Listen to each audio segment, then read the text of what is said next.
नई कहानी शुरू करते हैं करंट इलेक्ट्रिसिटी की दुनिया से। आज हम बात करेंगे इलेक्ट्रॉन्स की मोबिलिटी की, मतलब एक इलेक्ट्रॉन कितनी तेज भाग सकता है। सोचो तुम्हारी क्लास में रेस हो रही है, हर स्टूडेंट एक इलेक्ट्रॉन है, लेकिन यहाँ एक ट्विस्ट है, सबके पैर में अलग अलग स्लीपर है। कोई हवाई चप्पल में है, कोई स्पोर्ट्स शूज में है और कोई बेयरफुट भाग रहा है। कौन सबसे तेज भागेगा? जाहिर सी बात है, जिसके पास बेस्ट शूज हैं वही तेज भागेगा। फिजिक्स में इसी शूज की जगह मोबिलिटी आती है। मोबिलिटी एक मेजरमेंट है कि एक इलेक्ट्रॉन कितनी आसानी से इलेक्ट्रिक फील्ड के अंदर मूव कर सकता है। जितनी ज्यादा मोबिलिटी उतना तेज इलेक्ट्रॉन रेस जीतेगा। यूनिट इलेक्ट्रिक फील्ड में इलेक्ट्रॉनों की ड्रिफ्ट वेलोसिटी को मोबिलिटी कहते हैं। इसे म्यू से डिनोट करते हैं।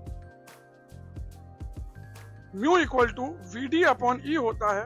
VD equal to Q E tau upon M होता है। ये फॉर्मूला हम अभी कुछ देर में प्रूव करेंगे। और यहाँ जो टाउ है उसे रिलैक्सेशन टाइम कहते हैं।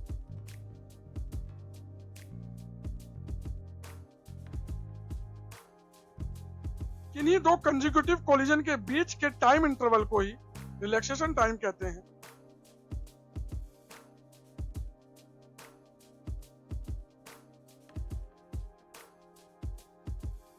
ओम्स लॉ हमें यह बताता है कि किसी कंडक्टर में फ्लो होने वाला करंट उसके अलोंग अप्लाइड किए हुए पोटेंशियल के डायरेक्टली प्रोपोर्शनल होता है।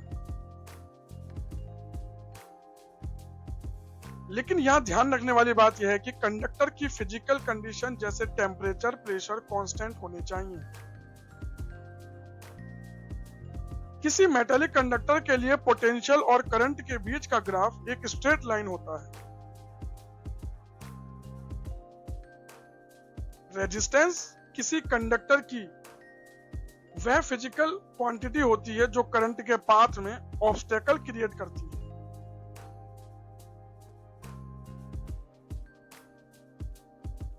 रेजिस्टेंस की एसआई यूनिट ओम होती है और इसका डायमेंशनल फॉर्मूला ml2t-3a2 होता है।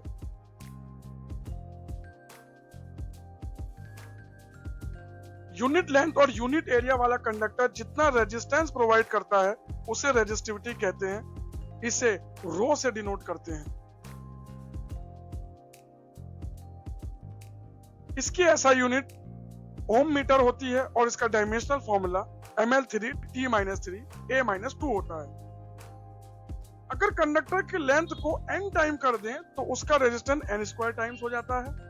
अगर कंडक्टर की रेडियस को n टाइम्स कर दें तो उसका रेजिस्टेंस 1/n⁴ टाइम्स हो जाता है।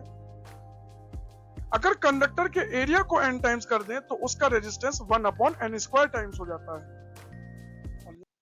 चलिए बच्चों, अब शुरू करते हैं relationship between drift velocity and relaxation time. इसके लिए हमें कुछ नहीं करना, सबसे पहले ड्रिफ्ट वेलोसिटी का फॉर्मूला लिख लेना है, जो होता है vd is equal to v1 plus v2 plus v3 plus dot dot dot plus vn upon n। अब इक्वेशन ऑफ मोशन होती है v equal to u plus at। यहां पर t की जगह रिलैक्सेशन टाइम टाउ ले लेगा, तो v1 हो जाएगा u1 प्लस का a टाउ 1। इसी प्रकार v2 हो जाएगा u2 प्लस का a टाउ 2। v3 हो जाएगा u3 प्लस का a टाउ 3। इसे मैं सीधे फॉर्मूले में लिख के दिखा देता हूं। vd equal to u1 plus का a टाउ 1, u2 प्लस का a टाउ 2, u3 प्लस का a tau 3 and un plus a tau n upon n।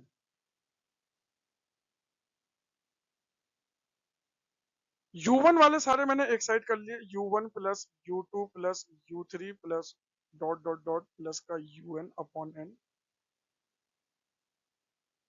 बचा a tau 1, a tau 2, a tau 3। इसमें से हमने a कॉमन ले लिया तो अंदर बच गया tau 1 plus tau 2 plus tau 3 plus dot dot dot tau n upon n। ये एवरेज थर्मल वेलोसिटी होती है, इसको 0 माना जाता है, और ये हमारा रिलैक्सेशन टाइम होता है। Vd is equal to A tau आ जाता है। इसे इक्वेशन नंबर 1 बना देते हैं। इसके बाद हम जानते हैं फोर्स के दो फॉर्मूले होते हैं, F equal to M A भी होता है और F equal to Q E भी होता है। अगर इन दोनों को बराबर रखा जाए तो M A equal to Q E आता है और A equal to Q E upon M आता है। इसी A की वैल्यू इक्वेशन नंबर में जब 1 में रखते हैं तो हमें क्या मिलता है, Q E upon M tau. यही रिलेशन होता है रिलैक्सेशन टाइम और ड्रिफ्ट वेलोसिटी में।